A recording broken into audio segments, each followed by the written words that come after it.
Hey, howdy everybody. This is James with Red and Black Design with the Red Ink Black Coffee podcast for Wednesday, April 9th. Feels like a lot has happened, but nothing important has happened to me specifically. I'm doing this recording before going to the gym. Big surprise, but it's an evening workout because I've been lazy. Not quite so lazy, but I tend to do my workouts in periods of a month. So I'll do three weeks on and then 1 week as a rest. But I really let it go on that rest week because it's supposed to be like light work or active rest, which means like saunas and massages and ice baths and stuff. But I just sleep in. I take the whole week to sleep in. Besides that, I've been working a lot on little stuff for the Red and Black Design services. I'm trying to get a Canva type store up for the digital templates, doing all that now. Not because I really enjoy it, but because it's that passive income, I guess, additional channels, however you want to phrase it for business speak. If you hear a cat, that's my cat being very, very needy. Raven, for some reason, has been super loud these past few days, and he used to be so quiet. I miss when I could ignore him, but no, something switched inside him. The beast awakened, and now he has a meow box now, and he's not afraid to use it at 3 a.m. But anyway, these templates you can find me on Etsy at Silas Rain. Silas Rain, I should probably explain a little bit. Silas Rain is a vampire that was plane shifted to this universe. It was an idea I had a while ago, but I just never dedicated the funds to really fleshing it out. It seems to be like what I've done with a lot of Red and Black Design. I can never really commit to one thing to dedicate to. I like being a freelancer type agent that just like commits to whatever custom jobs come around. So it's been really hard for myself to say I'm a web designer or I'm a printer or I'm a social media guru, because I like doing all of it, or at least like dipping into all of it. Oh man, but I forgot where I was going with this. Anyways, yeah. News. I don't really want to talk about the news. It is nice to see that there are protests going on. I was invited to one, but it was kind of last minute, and my whole weekend's been busy. The hands-off protests. I don't like watching the news because it feels like I can't do anything about it, and I don't like reading about people being like social activists because it also feels like I can't really do anything about it. The only time news and protests matter when you're actually like out in the street, if you ask me. Just because if you're not like actively doing something physically, it's just talk, and I hate small talk. And to a point, there's awareness and stuff. It's just like a lot of the times it's unorganized. When people are talking about their opinions on something, it feels kind of unorganized. Like I'm not sure what the point is. Depends on the person, though. I don't know. I do like to follow up on Bernie Sanders every now and then, or just long-form conversations. This really wild thing happened in the news, actually, that caught my attention because somebody pointed it out to me. It's a local Texas thing, but my friend told me about this, and it kind of ruined the mood. So if you're not looking for a mood dip, you can skip ahead. But in Texas, I can't remember where. It's probably better. I don't remember too many details about the names. But there was a young man who stabbed another young man. Both students.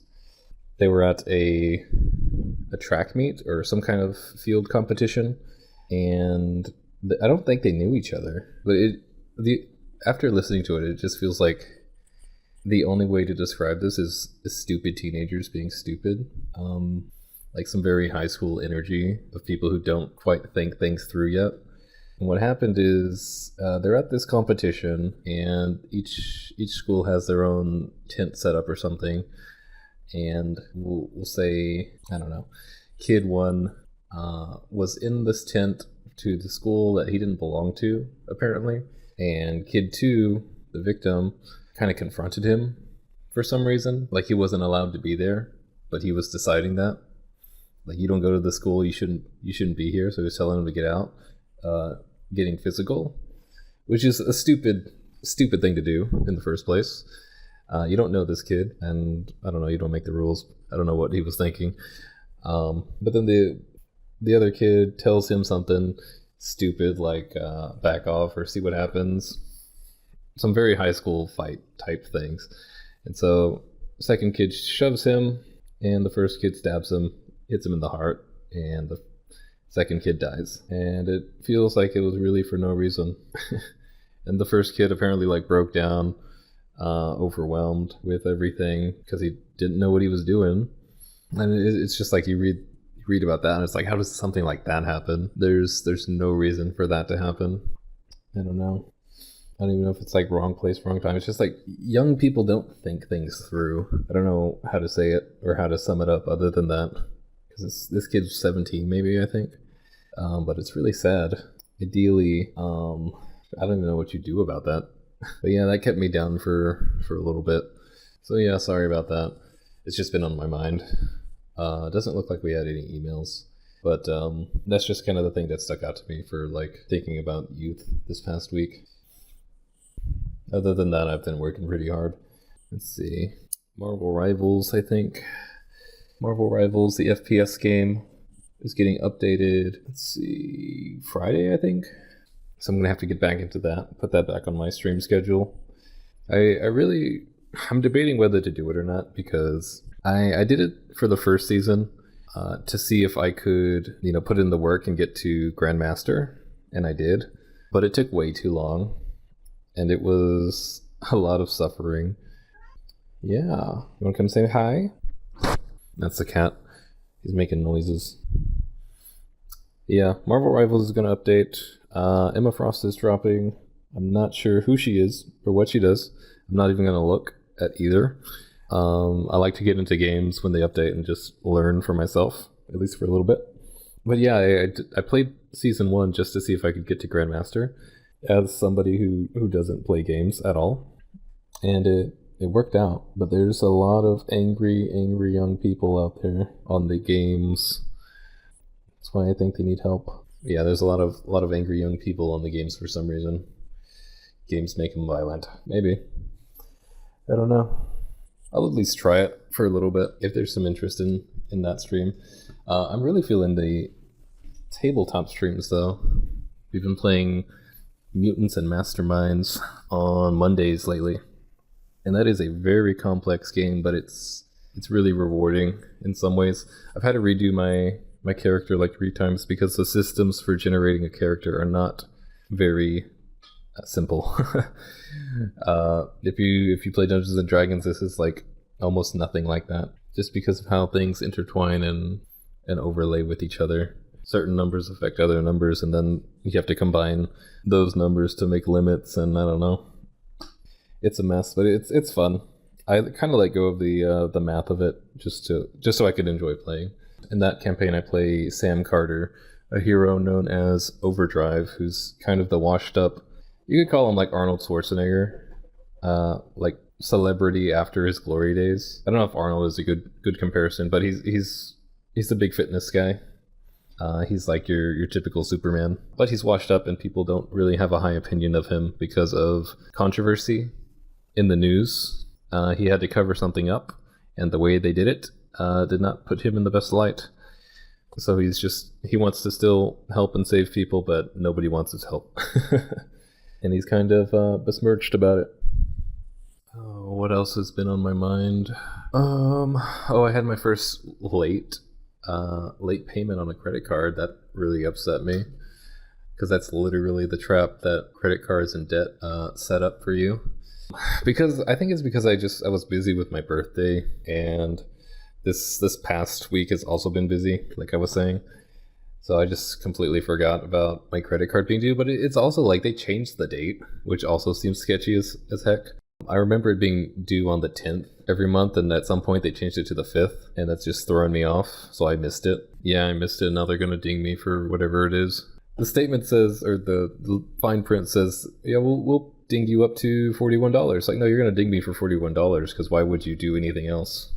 It really, in the moment, it got me mad because it's really stupid. I had no reason to miss the payment except for just being distracted by little things. But God, I hate that. I say it only because I hate that debt so much. I hate that it's a trap. It literally does nothing for you. And then it stays on your credit too, which I also have a problem with. Credit is just a system for you to get more debt. Why are you going to work hard paying off debt so that you can get more debt? I don't know. Maybe I'm thinking of the ideal world where everyone has money and can pay for things, even a little bit. That's kind of where I'm going. It's a slow burn. That's why I'm doing all this extra stuff, just to get some awareness out there for my business. Yeah, I want to be better with my money. I want to be better with the money, but I also don't want to obsess over it. That's something else I've been trying to be good at, and so far I've got it.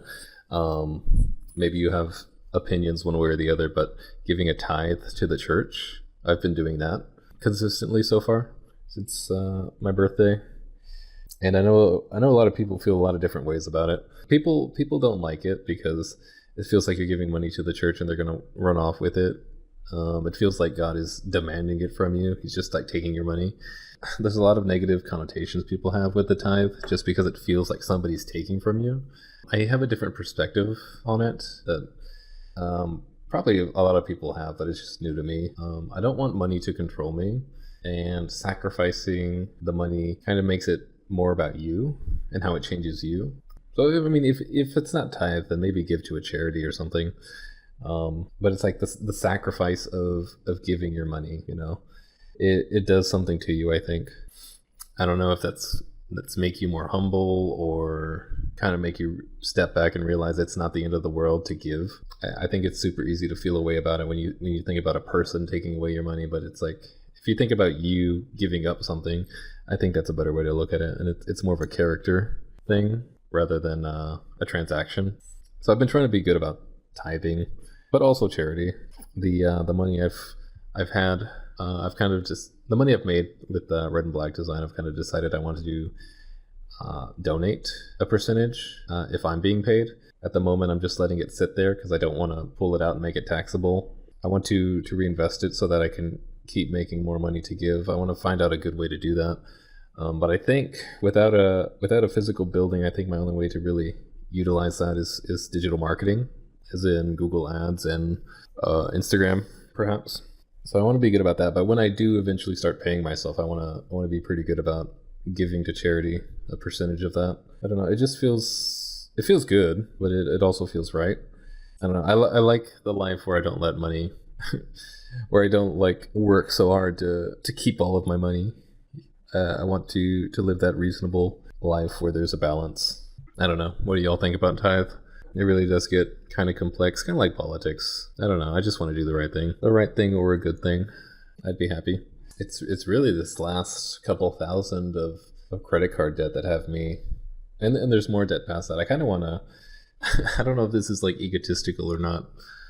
I do keep track of my net worth, even though it's not like really a solid number. It is a number, but I know it's kind of a false representation of my state because of assets and other things. You factor in a lot of things, but just like based on cash alone, I keep track of that number in net worth, and it's like real negative. For some reason, I feel like putting it on blast, like posting it on my stream or something, just so people keep me accountable or something. I don't know if that's really a good thing to do, but it's just like that number lives in my head. I don't know. This is how much I think about numbers and things. I do a lot of math for no reason other than to satisfy myself and be curious. Other than that, I'm not really sure. It's been real busy, but it honestly feels, like I said, like not much has been happening. It's just little things adding up. Oh, another thing I wanted to talk about was AI. AI has been popping off lately, like image generation, ChatGPT. I guess I should say first that I do use ChatGPT and Adobe Firefly. Like I am, I wouldn't say a proponent of AI, but I do use it because it's available to me. I think overall no matter how you feel about it. AI is going to have a place in a lot of workflows, but I think it's going through this big hype moment because it's new, but I think it's going to die down. I don't think AI can really replace people, but it can do a lot of really menial tasks really well. So I think it's going to become a tool for people to use. That's what it's been for me so far. I know a lot of artists are worried. And let me look this guy up. Miyazaki, I can't remember his name. Hayao Miyazaki, the founder of Ghibli Studios, or Studio Ghibli, whatever it is. He's been in the news, I guess. Not really the news. He's been in the social media circles lately because he said some stuff about a zombie whose movements were generated through AI. And for some reason, people seem to take this guy's word as like divine decree. I don't know. People have a weird fetish with Studio Ghibli. I think it's like they produce really good stuff because they go through like painstaking lengths to produce really good stuff. So I can appreciate it. But in this last update of ChatGPT, you were able to copy his style, his studio style, which is like really cute, lifelike. I guess you know what I'm talking about. But people got so upset. Like, at least social media made it seem that way, that people were so upset that ChatGPT was making memes in Studio Ghibli style. And I just really didn't get it. And also that, why do people care so much what he thinks about AI? I think it's a very like hype thing to say that it's going to replace people. I don't think it will. I think it's kind of, I don't know if it's insulting to copy a style, because it's not an original piece no matter what you make. I don't think AI generates art. I could put it that way.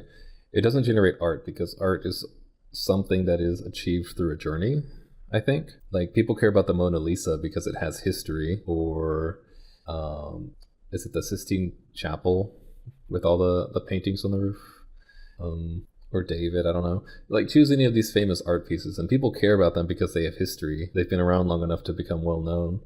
Notre Dame was a big deal when it burned because of all the ancient work. But I don't think any of that stuff is sacred. And I think the same thing about Miyazaki. It's really good. I can really appreciate it. I don't think it's sacred. So I don't know why people are getting so mad about AI generating something that looks roughly like it. I don't think AI generates artwork. I think it makes a visual representation. I think that's more appealing to corporations and businesses, because there's a lot of little stuff like photoshopping and stuff that AI really makes my job easy to correct certain things. And for like corporate ads and stuff, I think it's a very useful tool because you can be less picky. But if I'm making art, I think that's going to be really hard to do with ChatGPT. Like, art for another human to appreciate, I don't think it's really going to happen. You get to make memes with ChatGPT, and that's about it. There was something else to that. Even like text that ChatGPT renders or generates doesn't really seem that interesting. I have yet to like get something from AI that I could use immediately.